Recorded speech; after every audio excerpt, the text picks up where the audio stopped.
કર્યું છે, શું કહેશો?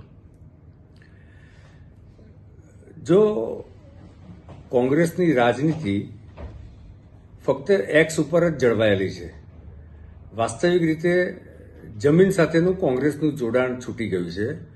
એટલે એમની રાજનીતિનો એકમાત્ર મુદ્દો દરેક મુદ્દા ઉપર જુદા જુદા પ્રકારના ભારતીય જનતા પાર્ટીની સરકાર ઉપર આક્ષેપો કરવા.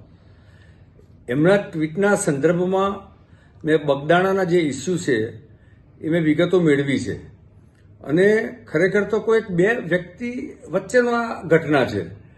એ ઘટનામાં તંત્ર દ્વારા એફઆઈઆર પણ નોંધવામાં આવી છે ફરિયાદના આધારિત, અને એફઆઈઆર ઉપર કામ થઈ રહ્યું છે. કોઈ બે વ્યક્તિની ઘટનાને તમે એને દરેક બાબતને રાજનીતિ સાથે જોડો, અને એ જ કારણ છે કે ગુજરાતની જનતા એમને સતત જાકારો આપે છે.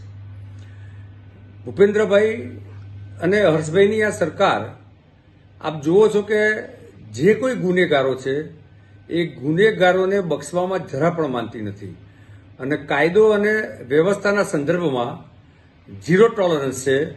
એટલે કે જ્યારે બી જ્યાં પણ કોઈ ગુનો ધ્યાન પર આવ્યો છે તો એના માટે યોગ્ય કાર્યવાહી થઈ છે, અને એની તપાસ કરીને, કારણ કે અલ્ટિમેટલી સજા તો કોર્ટ ઓફ લો દ્વારા થાય છે, તો ત્યાં એ પ્રકારનું પ્રેઝન્ટેશન પણ થાય છે કે જેથી ગુના આધારિત અને કાયદા આધારિત એને સજા થાય.